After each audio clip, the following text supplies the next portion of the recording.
Friends, இங்கே எங்கள் கோயில் வந்து 3 நாள் திருவிழா, குதிரை திருவிழா. இன்னிலேருந்து அந்த மார்க்கெட் ஸ்டார்ட் ஆகிட்டு 2 பக்கமும் வண்டி வர்றதுக்கு இல்லாமல் பாருங்கள், இது வருஷம் வரும். எல்லாமே ஊஞ்சல் அது இதுன்னு இருக்க பாருங்கள், எல்லா பொருளுமே வாங்கலாம், அப்படி கிடைக்கும். அந்த வேலை தான் குதிரை விலக சொல்லுவாங்க, எல்லாமே காஸ்ட்லி தான் எல்லாமே. போன வருஷம் நாங்கள் நிறைய சீசன் வாங்கினோம். நான் பைக்கை விட்டு இறங்கிட்டேன், ஏன்னா பைக்கெல்லாம் போகாது. நான் நடக்க ஆரம்பிச்சிட்டேன். திருவிழா மாதிரி கூட்டம் இருக்குது. ஒருத்தர் இடிச்சுக்கிட்டு எனக்கு போகிறதுக்கு வழி இல்லை. அவர் அங்கேயே இறக்கி விட்டுட்டு வந்துட்டேன் பாருங்கள். ஃபுல் கடை தான். போன வருஷம் 3 நாளா 5 நாளாக எனக்கு சரியாக ஞாபகம் இல்லை. நான் நாங்கள் திங்ஸ் வாங்கணும் எல்லாமே. 5 நாளாக 3 நாளாக சரி ஞாபகம் இல்லை ஃப்ரெண்ட்ஸ். நிறைய ஃபுல் ரோடே பிளாக் பண்ணிட்டாங்க. இப்போ 3 நாள் இப்படி தான் இருக்கும். சரியாக ஞாபகமே வர மாட்டேங்குது போன வருஷம் எத்தனை நாள் இருந்ததுன்னு. நான் சொன்னதே சொல்லிக்கிட்டு இருக்கேன் பாருங்கள் உங்கள்கிட்ட. ஆனால் நிறைய நமக்கு பெரிய பெரிய மாலில் கடையில் கிடைக்காத பொருளாம் கிடைக்கும். சாரிலாம் பாருங்கள், குழந்தைங்களுக்கு விளையாட்டு ஜாமான் பாருங்கள். இது பேத்தி இருந்தால் ஒரு அள்ளி இருப்பா.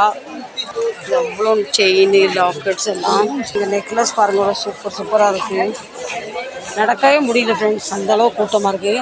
இந்த ப்ளவுஸ், ரெடிமேட் ப்ளவுஸ், இது 300 ரூபா, 350 ரூபா. சூப்பர் ப்ளவுஸ் இருக்கும். 500 ரூபாய்க்கும் நல்ல ப்ளவுஸ் கிடைக்கும். இங்கே டாய் பாருங்கள், அவ்வளோ. இது எல்லாம் பேக் ஐட்டம் வச்சுருக்காங்க. இவர் பாவம் எப்படி வரான்னு தெரில. நான் வாட்டில் அவர் அங்கே விட்டுட்டு வந்துட்டேன்.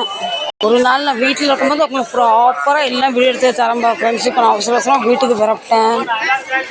இதில் வாங்குறவங்க குறவு. விண்டோ ஷாப்பிங் என்ன மாதிரி நிறைய பேர். நான் இப்போ விண்டோ ஷாப்பிங் பண்ணல. எங்களுக்கு பைக் இந்த பக்கம் வரலன்னு சொன்னால் நீ என்னை இறக்கி விட்டோட நான் இப்படி ஓடி வந்துட்டேன். பானிபூரி, ரகடா பெட்டிஸ், ட்ரெஸ்ஸு, பெட்ஷீட்டு, இதெல்லாம் பெட்ஷீட் கவர். இது ஃபுல்லாக இந்த லேங்கா சோலி, அந்த குஜராத்தி மார்வாடிலாம் போடுவாங்களா அந்த மாதிரி பாவாடை. இது ஃபுல்லாக இதில் ப்ளவுஸு எல்லாமே இருக்கும், செட்டாக இருக்கும். இது எப்படி வேலைக்கு போயிட்டு பார்க்குறவங்க டைம் கிடைக்காது. வீட்டிலே இருந்து டைம் பாஸ் பண்ணுறவங்க பார்க்கலாம். எனக்கு இது ஏப்ரலில் திருவிழா இருக்குதுன்னு தெரியும். ஆனால் அது எத்தனாம் தேதி என்ன இதுன்னு கரெக்டாக ஞாபகம் இல்லாமல் இருந்தது. காலையிலே பார்க்கும்போது எல்லாருமே இடம் பிடிச்சி வச்சுருந்தாங்க. நினச்சேன் அந்த திருவிழா வருது போல். நான் ஒரு நாள் இந்த கோயிலுக்கு போகிறேன் ஃப்ரெண்ட்ஸ், உங்களை காட்டுறேன். ரொம்ப நல்லாயிருக்கும். போன வருஷம் நானும் என் பேத்தியும் போயிட்டு அங்கே ரொம்ப டான்ஸு, பாட்டு, சாப்பாடெலாம் இருந்தது. அந்த கோயிலில் போகிறவங்களுக்குலாம் மஞ்சள் பொடி ட்ரெஸ்ஸாக கொடுப்பாங்க. போன வருஷம் எல்லோரும் ஆடும்போது பேத்தி ஆடினாதான் ஃபுல் ட்ரெஸ்ஸில் ஃபுல்லாக ஆகிட்டு கால் வைக்க கூட இடம் இல்லை. அந்த அளவு கூட்டம் இருக்குது. இவ்வளோ காய் பாவனை பறக்கிறதுலாம். மும்பையில் உள்ளவங்க யாராவது இந்த வீடியோ பார்த்தா அங்கே சிபிடி பேலாப்பூரில் சபாஸ் காவில் திருவிழா நடக்கு. எக்விராயோட ஃபங்க்ஷன். அதுக்கு நிறைய திங்ஸு அம்மா அப்பாவை தவிர மீது எல்லா ஜாமானும் வாங்கலாம். நாங்கள் எல்லோரும் ராங்கான ரூட்டில் இப்போ திருப்பி அந்த பக்கமாக போனால் வாங்க வழி கூட விடலை பாருங்கள். எல்லாம்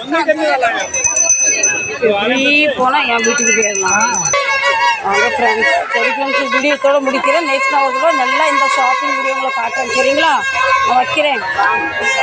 வீடியோ பிடிச்சிருந்தா லைக் பண்ணுங்கள், ஷேர் பண்ணுங்கள், சப்ஸ்கிரைப் பண்ணுங்கள். Tata, bye bye, see you.